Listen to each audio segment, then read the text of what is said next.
the first thing that struck me when I walked into the room was Noreen McCormack from Newport, County Mayo.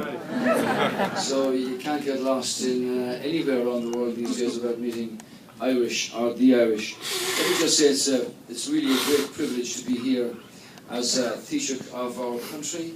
I think this is the first visit by any Taoiseach here to Seattle, and it's past time that should be so, given the nature and the scale of the Irish involvement here in Seattle and the surrounding King County and further north into Canada. John, thank you for what you do. You have a wonderful reputation.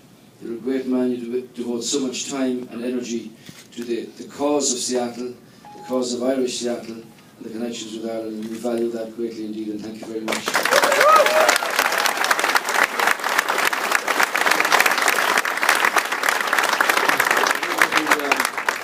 Into a hotel room and you kind of look around and pick up the books and kind of get a feeling or a flavour of the kind of place that you're in. And I did that last night, though it was late when we got here.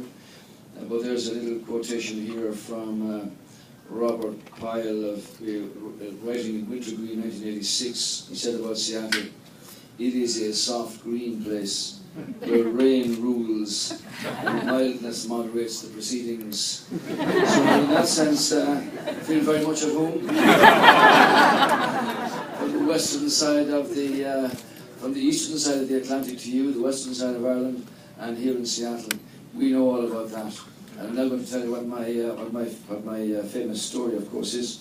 As Americans used to say when they come to Ireland about tourism and all of that, say, you know, it rains in your country quite a lot.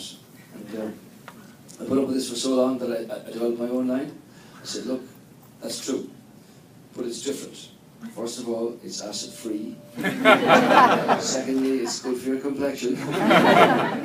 Thirdly, it's anti-wrinkle.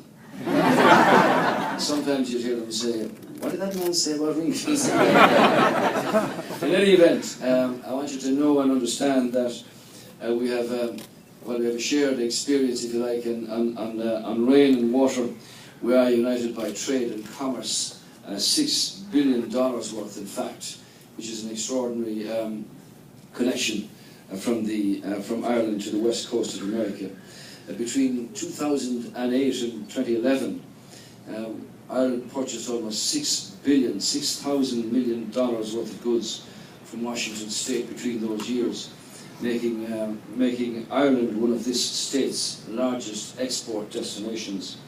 And of course there is the central matter of Boeing, and the fact that Michael O'Leary of Ryanair announced a truly enormous deal of $14 billion approximately with Boeing for the assembly of aircraft here in Seattle, which would mean at least 3,000 extra jobs in that sense. So